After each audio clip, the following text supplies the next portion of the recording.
L'invité de TV5 Monde, Malcolm McDowell, merci d'être avec nous. 40 ans après, Orange Mécanique, quel bonheur de vous retrouver. Alex, j'allais dire, ce rôle vous suit toujours d'une certaine façon.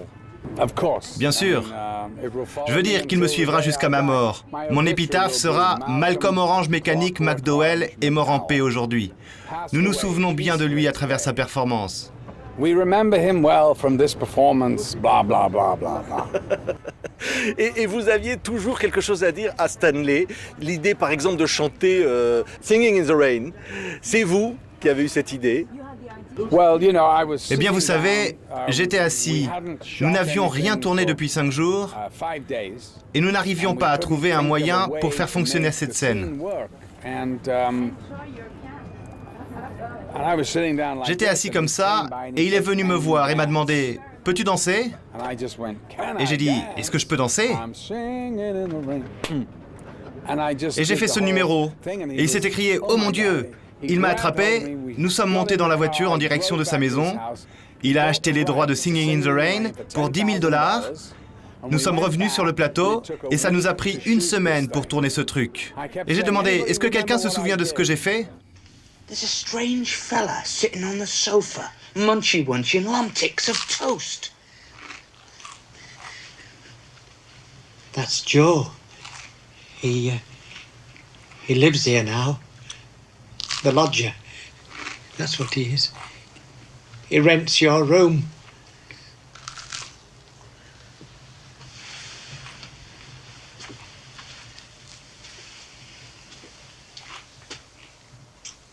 How do you do, Joe?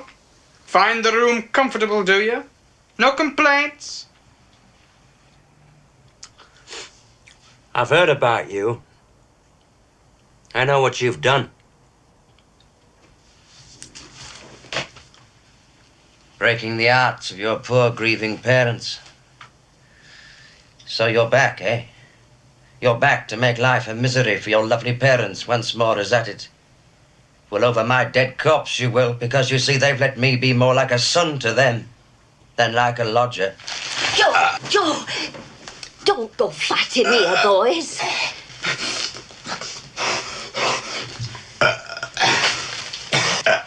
Well, do put your hand over your mouth, please. It's bloody revolting.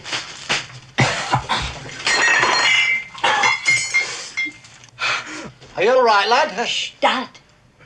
It's a treatment. Oh, it's disgusting. I mean, it's enough to put you off your food. Oh, leave him be, Joe. It's treatment. Did you think we ought to do something? Comment vous voyez aujourd'hui, Malcolm McDowell, le personnage d'Alex? Il est toujours moderne, il est toujours présent. Ce personnage qui incarne à un moment le mal et qui va devenir en quelque sorte victime de la société. Eh bien, la chose intéressante sur le film, c'est que bien sûr, c'est un homme immoral. C'est un violeur. Et c'est un meurtrier.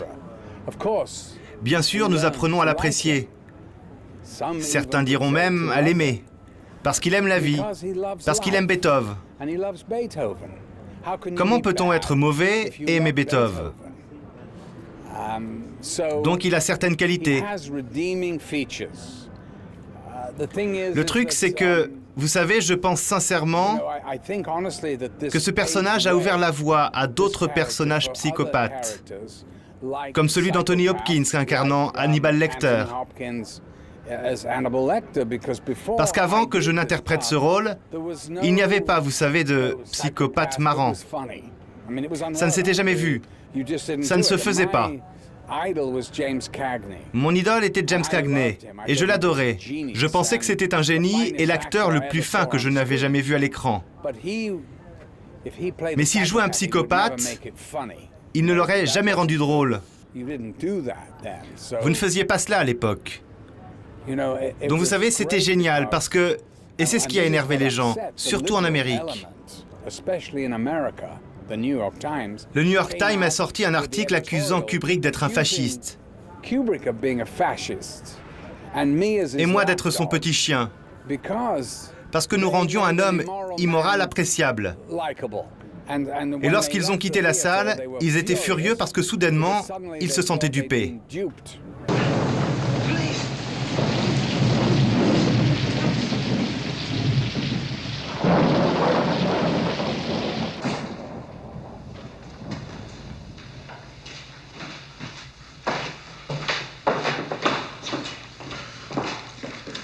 Frank, I think this young man needs some help.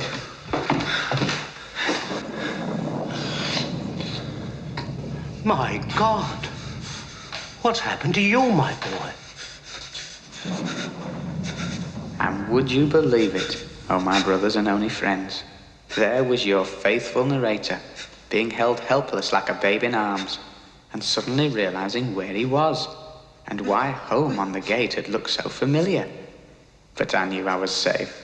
I knew he would not remember me, for in those carefree days, I and my so-called droogs wore our maskies, which were like real horror show disguises. Police.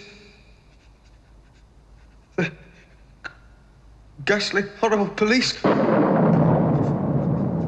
They beat me up, sir. The police beat me up, sir. I know you. Le regard incroyable qui est le vôtre au début du film, the eyes at the beginning of the movie. It's like the end of the Space Odyssey for Kubrick, and it's the eyes. It was difficult for you to have the eyes open like that. Ça c'était difficile parce que ça me grattait la cornée de l'œil. Le plan du début, qui est un plan incroyable, parce qu'il commence ici et qu'il recule sur des rails avec un zoom, donc c'est double et l'effet dramatique l'est époustouflant.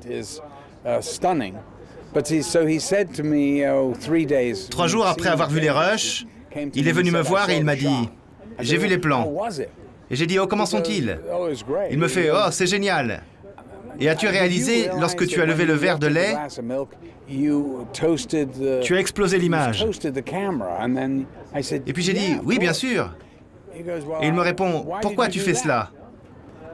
Et j'ai dit « Eh bien parce que je dis au public, vous venez dans une chevauchée incroyable avec moi. » Et il me répond « Eh bien je n'ai jamais pensé à cela. » Il a été assez surpris et il filmait, alors il ne l'a jamais vu. Ça a changé toute votre vie. Oui, oui, bien sûr. Merci beaucoup, Malcolm McDowell. C'était un grand événement. Merci.